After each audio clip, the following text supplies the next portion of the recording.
Hi everyone, I am Saumya from stock से। चलो बिना किसी देरी से स्टार्ट करते हैं आज का पहला न्यूज। यूएस फेडरल रिजर्व ने नया पॉलिसी स्टांस से ग्लोबल स्टॉक मार्केट में ऑप्टिमिज्म देखने के लिए मिला है। फेड ने 2025 में 2 रेट कट्स और बैलेंस शीट रिडक्शन का सिग्नल दिया है। इसका positive impact Indian stock market पर भी देखने के लिए मिला है। निफ्टी 50 ने 23,000 का लेवल क्रॉस किया है और सेंसेक्स भी लगभग 400 पॉइंट्स ऊपर गया है।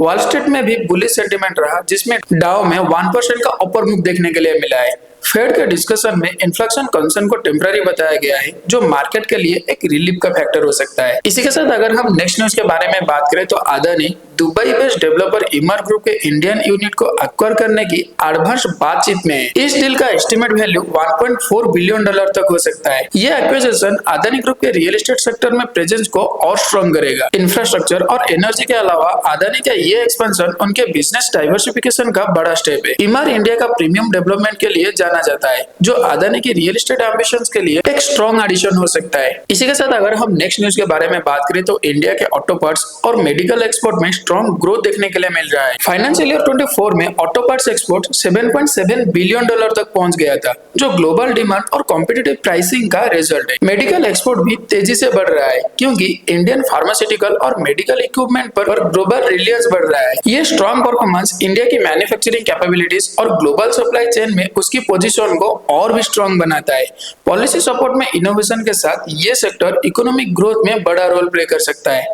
इसी के साथ अगर हम नेक्स्ट न्यूज के बारे में बात करें तो ट्रम्प ने ईरान से डिमांड किया है कि वो हौतीस को दिया जा रहा सपोर्ट को तुरंत बंद करे। उनका कहना यह है कि तेहरान अब भी हौतीस को सिग्निफिकेंट सप्लाईज भेज रहा है, जो बंद होना चाहिए। ट्रम्प ने कहा है कि अगर हौतीस के बिना ईरान से लड़े तो उनका जल्दी और पूरी तरह से डिफेक्ट हो सकता है। ये स्टेटमेंट तब आया जब मिडिल ईस्ट में टेंशन बढ़ रहा है। ग्लोबल पावर्स कॉन्फ्लिक्ट को क्लोजली मॉनिटर कर रहे हैं। इसी के साथ अगर हम नेक्स्ट न्यूज के बारे में बात करें तो मूडीज ने वार्न किया है कि टीसीएस और इन्फोसिस जैसे इंडियन आईटी जियांट्स यूएस में इमिग्रेशन पॉलिसी चेंजेस पे इम्पैक्ट हो सकता है। दोनों कंपनीज का यूएस मार्केट में स्ट्रॉन्ग पोजीशंस है और इनका डिपेंडेबिलिटी H1 वीजा पर है। अगर वीजा पॉलिसी टाइट होता है तो टैलेंट मोबिलिटी और ऑपरेशनल कॉस्ट पर भी प्रेशर आ सकता है। ये कंपनीज के ग्रोथ पर्सपेक्टिव के लिए चैलेंजेस हो सकता है। मूडीज ने इसे इंडियन आईटी सेक्टर के लिए एक की रिस्क का फैक्टर भी बताया है। इसी के साथ अगर हम नेक्स्ट न्यूज के बारे में बात करें तो आरबीआई ने इंद्राणी भट्टाचार्य को एग्जीक्यूटिव डायरेक्टर अपॉइंट किया है।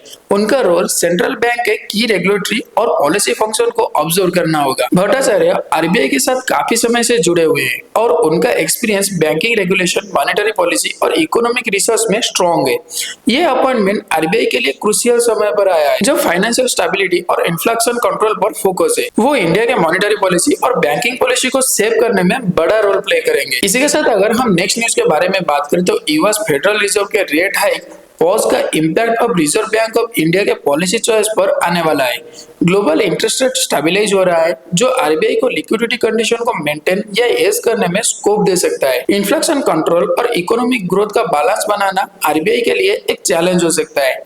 ग्लोबल इन्फ्लेशन और कैपिटल फ्लो जैसे एक्सटर्नल फैक्टर भी पॉलिसी डिसीजन को इम्पैक्ट कर सकते हैं। अब देखना यह होगा कि आरबीआई फाइनेंशियल स्टेबिलिटी और डोमेस्टिक ग्रोथ को कैसे नेविगेट करता है। इसी के साथ अगर हम नेक्स्ट न्यूज के बारे में बात करें तो गवर्नमेंट इंश्योरेंस प्रीमियम पर जीएसटी रिलीफ देने का प्लान बना रहा है, जिसमें इरिडाई ने भी अपना सपोर्ट दिखाया है। अप्रैल में ग्रुप ऑफ मिनिस्ट्री की मीटिंग होने वाला है, जिसमें टैक्स रिडक्शन डिस्कस किया जाएगा। ये मूव फाइनेंशियल इंक्लूजन और लॉन्ग टर्म पॉलिसी अडॉप्टेशन को प्रमोट करने के लिए एक बड़ा स्टेप हो सकता है। इसी के साथ अगर हम नेक्स्ट न्यूज के बारे में बात करें तो सेबी ने अल्गो ट्रेडिंग वायलेशन में इन्वॉल्व ब्रोकर्स के लिए एक सेटलमेंट स्कीम प्रिपेयर किया है। जीरोधा, 5 पैसा, मोतीलाल ओसवाल जैसे 110 ब्रोकर्स को शो कॉज नोटिस भी दिया गया है। ये स्कीम कॉम्प्लायंस इंश्योर करने और रिजोल्यूशन फ्रेमवर्क प्रोवाइड करने के लिए बनाया गया है। इसके अलावा सेबी ने ऑफर फॉर सेल में नॉर्म्स को रिलैक्स करने का भी प्रपोजल दिया है, जिसमें 1 year holding period exemption extended भी किया गया है। ये चेंजेस मार्केट लिक्विडिटी इंप्रूव करने और इन्वेस्टर और प्रोमोटर के लिए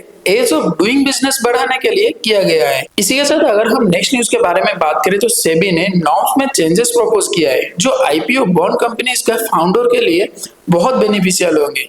ये मूव प्रमोटर और की एग्जीक्यूटिव को स्टॉक ऑपरेशन एक्सरसाइज करने में फ्लेक्सिबिलिटी देंगे। ये रिलैक्सेशन उन कंपनीज के लिए स्मूथ ट्रांजैक्शन इंश्योर करेगा जो आईपीओ लॉन्च करने की तैयारी कर रहे हैं। इससे फाउंडर को लिक्विडिटी मिलेगी और कंप्लायंस भी मेंटेन होगा। ये इंडियन स्टार्टअप इकोसिस्टम और आईपीओ कल्चर को स्ट्रांग बनाने के लिए एक बड़ा स्टेप हो सकता है। इसी के साथ अगर हम लास्टली क्लोजिंग बेल के ऊपर ध्यान दें तो सेंसेक्स में आज 900 पॉइंट्स के अपर साइड पे मोमेंटम देखने के लिए मिला है और निफ्टी भी 23,100 के ऊपर ही सेटल हुआ है।